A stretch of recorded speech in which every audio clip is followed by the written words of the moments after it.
Welcome to the Weird Burger series, where today I'm taking one key ingredient and pushing it way too far. Matcha is a type of powdered Japanese green tea, and it's so trendy that these days people put it in just about everything, so I figured, why not a burger? The bun? Matcha. The patty? Matcha. The cheese? Matcha. Pickles, sauce, I'm sure you're getting the hint by now, matcha in everything. Will it be good? Well, to be honest, possibly not. I mean, I'm pretty sure there's a reason that burgers don't usually look like that. But maybe it'll be delicious.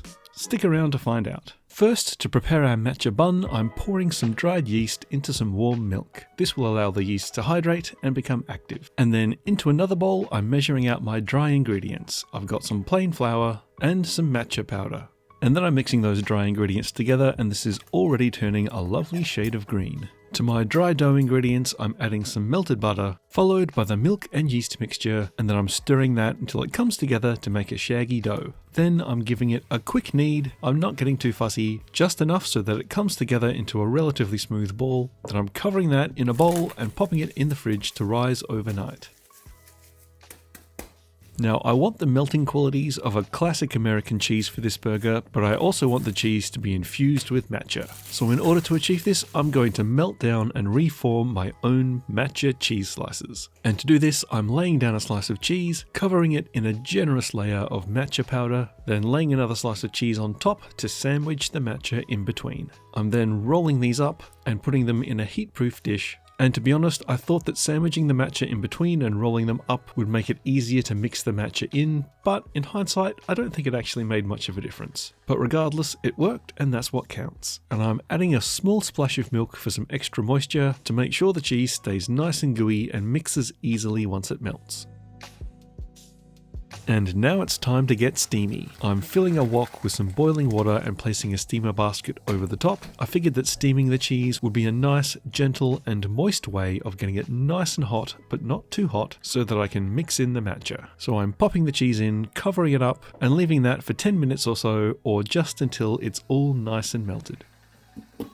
Then I'm giving that a careful mix to get the cheese, matcha and milk well combined. Now I'm going to need to reform my cheese into a nice square cheese slice. So I'm going to prepare a surface and some utensils by spraying them very lightly with canola oil. We don't want this to be greasy, just enough to stop things from sticking. And then working quickly while everything is nice and hot, I'm tipping out the cheese and then working around to reform it to the best of my ability, roughly into a square.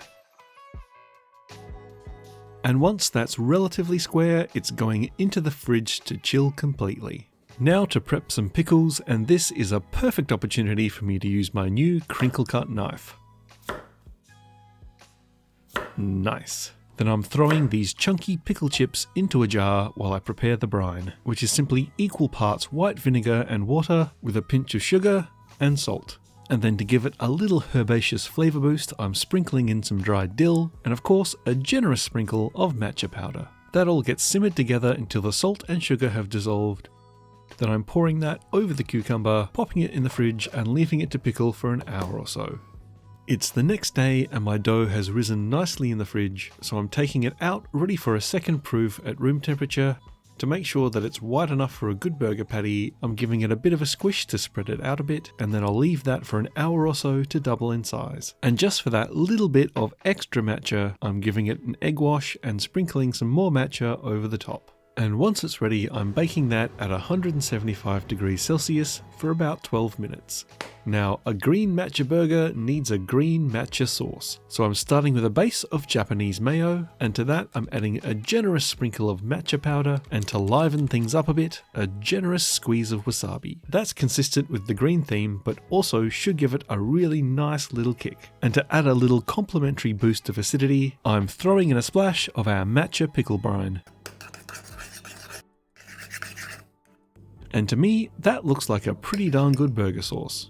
Just, green.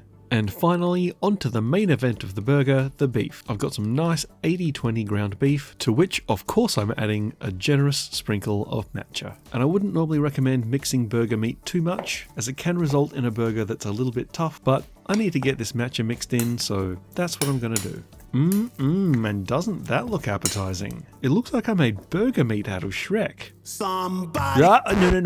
No. Stop that. I can't afford the copyright. So I'll take this lovely green lump of zombie meat and work it into the shape of a burger patty. And of course we're making the raw patty a little bit larger than the size of our bun to allow for shrinkage when it cooks. Before I cook my burger patty, I want to get all of my other ingredients assembled so that everything's ready to go as soon as it's cooked. So onto my green matcha bun, I'm going down with a generous amount of our matcha wasabi mayo on both the top and bottom buns. Then on the top bun, some nice frilly green lettuce fresh from the garden, followed by our tangy, extra green matcha pickles. And I've got my reformed matcha cheese slice on the side, ready to go. A small amount of oil in the pan, a generous amount of salt on the burger, and into the pan it goes.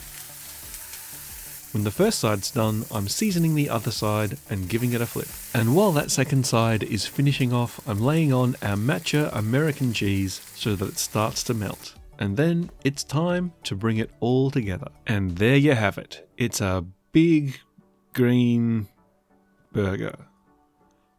I don't really know how else to describe it. It smells really good. I'm getting a big hit of beef with maybe a hint of earthiness from the matcha, but enough standing around. Let's see how it tastes.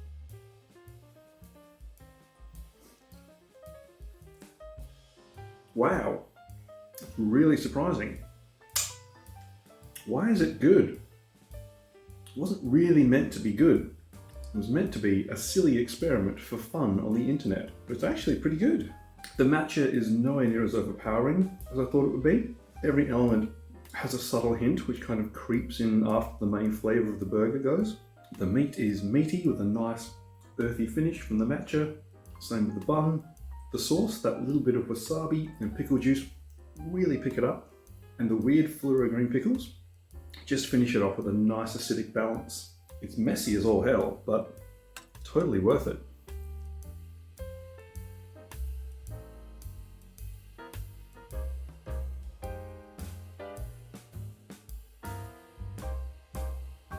Well, that was a surprisingly good result, and an experiment I would definitely do again. For another quirky burger, check out this video, and until next time, happy snacking.